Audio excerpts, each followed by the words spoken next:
All right, Upreach. We are going over our week of programming. No big announcements. Friends and Family Free Week is over.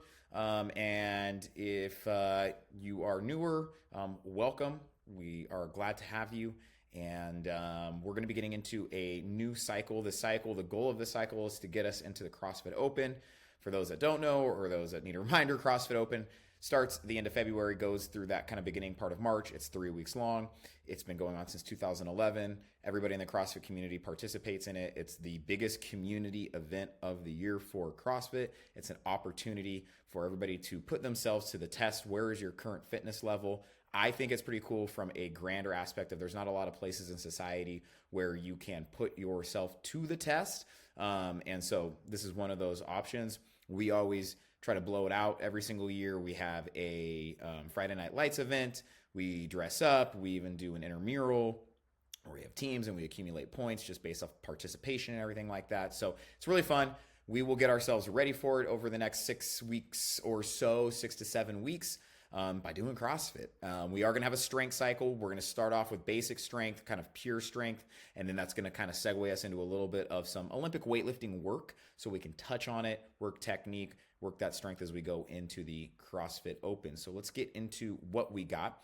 We're starting off the week with front squats. If some of you may see this and recognize the strength template, it's 5-3-1. If you've ever done 5-3-1, it's the most basic strength program. It works well, especially in a CrossFit class setting, because we don't have to, as coaches and as the owner and the programmer, we don't have to spend 30 minutes, 40 minutes on doing strength and then rush you guys into our Metcons.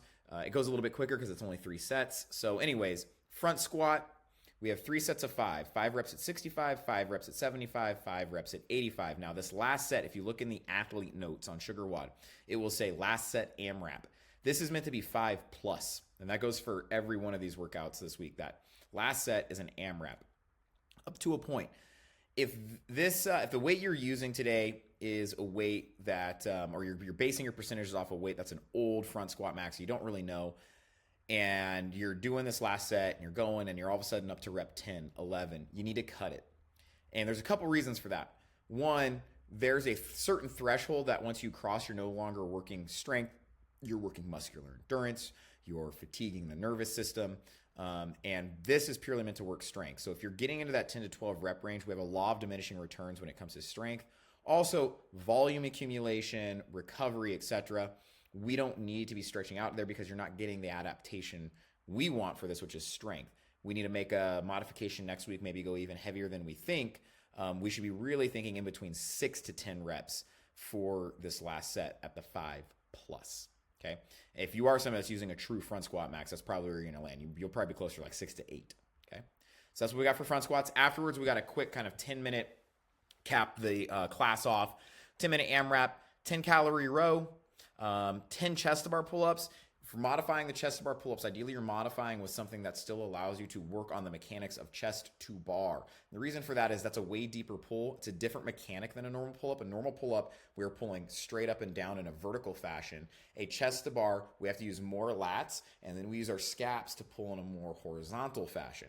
So ideally, we're doing strict banded chest to bar, or even something like a assisted jumping chest to bar, but still feeling that rowing position. So instead of just going to normal kipping pull-ups or something, can we modify to something that allows us to still get that range of motion of touching the chest? And then finally, 10 hang power snatch. Again, hang anything above the knees. It's a lightweight, 75, 55. It's meant to be something you can hang on to, not to feel too wonky about the weight with that movement. Should feel good about it, something that you can work on the technique. And again, with only 10 minutes, we want you moving the whole time. We're looking at something, 3 to 5 rounds. If you're a stud muffin, maybe a little bit more than 5 rounds, but that'd be hard to do. Tuesday, 6-pack guaranteed. This workout is essentially going between jump rope and a different version of a core movement. So we have 50 double unders for today. If you don't have double unders, you can double the reps and do 100. Or conversely, if you're hit or miss with double unders, or you have like a double, double, single, cut the reps in half. Do 25 attempts or 25 single, single doubles, so you're still working the skill. We go to toes to bar. We can modify our toes to bar with toes to rig. Ideally, you're on the pull-up bar in some way, unless you have an injury, because we have 2 other core movements, so we don't want to modify it too much. So kipping knee tuck, kipping leg lift. If we have to, we can come down to the ground and do a toe to rig. Jump rope, single arm Turkish sit up or Russian sit up. This is the one where you're doing a sit up, but you have that dumbbell or that kettlebell kind of holding it up over your chest. And then you do that sit up. And as you come up, you're driving your head through. 35-pound dumbbell, kettlebell, 20-pound dumbbell, kettlebell is RX. 50 total, so that should be like 25 per arm. How you get 25 per arm is totally up to you. You want to do 5 5s, you want whatever. Jump rope, and then sit-ups, just unweighted sit-ups. By that point, your core is going to be very fatigued, so just a normal sit-up is going to be pretty challenging. We're probably looking in the teens for this workout. Again, if you're a stud muffin, you feel like you got a strong core, you're able to bang through this stuff, and you're good at jump rope, maybe in the 12s-ish, maybe something like that, but we're looking more probably in the 15 plus or minus range. Wednesday, our strength is a push press. The reason we're doing push press instead of maybe a bench press or something like that is, again, specificity to the Olympic lifts and to what we normally see in the CrossFit Open. We normally see more vertical pressing than we do horizontal pressing. So that's why we'll do that. We will have a bench press cycle in spring because that's a good time to get that bench in. We got that spring pump going into summer. So we will have a bench press cycle for the bench press lovers out there. Do not worry come springtime.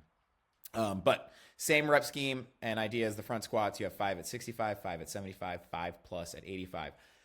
Push press. Do not rebend your knees as you're getting the bar overhead. That is a jerk. I'm going to make sure all of my coaches are looking for that and calling it out. We are going to be stern on this. That is a jerk. That is a shoulder to overhead. That is not a push press. And the reason we're going to be stern on it is the push press still works your pressing strength. It just you're able to go a bit heavier because you're getting that momentum. So the moment you start turning it into a jerk, it's more technique, it's more power driven, it's more of that Olympic weightlifting movement. So just no rebending your knees when you get under the bar. 5 plus at 85%, again, 10 to 12 rep range. Cut it if you get up there. Metcon, ETS, what's that stand for? Eat the shorts, Justin. Okay. 11-minute AMRAP, just a really good lower body kind of finisher here. Shoulders might be a little bit fatigued from push press, which will be good because we have wall balls. Very similar movement to that push press. 3, 6, 9, 12 going up. And Russian kettlebell swing. Okay, sticking with our kettlebell swing. We're kind of getting like in a kettlebell swing workout a week, which, trust me, as coaches, we love. Kettlebell swings are fantastic. So that's what we got there. Thursday, endurance workout, both in the realm of cardiovascular fitness and muscular endurance fitness.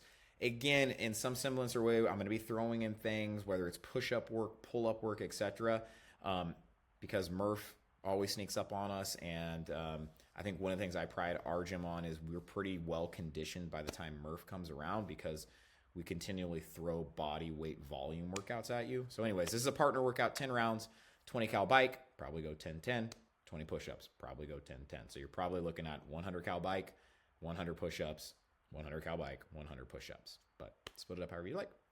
Finally, Friday, deadlifting. You know the drill here. Touch and go, dead stop, whatever you want to do here. I always say if you really want to jack your deadlift number up when it comes to just strength, not in a Metcon, 2 different stimuluses, dead stopping, where you come down or you drop it and then you reset, will end up getting your 1 rep max number up more than doing touch and go. Both will work, but I always tell people that, like, if you really want to try to get stronger at deadlift, do all of your reps dead stopped. Because when you go for that 1 rep max, where you don't get to tap it, you've trained that stimulus. So 5 reps at 65, 5 reps at 75, 5 plus at 85. And then finally, again, a quick little finisher. I know how, trust me, everybody feels after deadlifting. Your nervous system's pretty zapped. So this isn't too crazy, too challenging. It's just 3 rounds, 20 goblet reverse lunges. I will make sure I put in the RX weight. It's just our normal RX weight. A 50 for the guys, 35 for the ladies, holding that dumbbell or that kettlebell.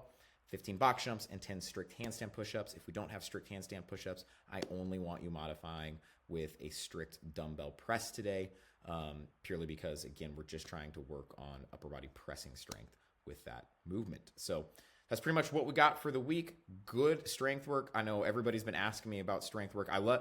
In some ways, the community is a reflection of what, the things I love and the things that I enjoy, which is strength work. And everybody's been like, when are we going to get on it? It's here. Friends and Family Free Week is over. We're in the new year. We're on a new strength cycle. This cycle is going to then link into more of an Olympic weightlifting-esque cycle, and then that'll get us ready for the Open. So see you guys in the gym this week.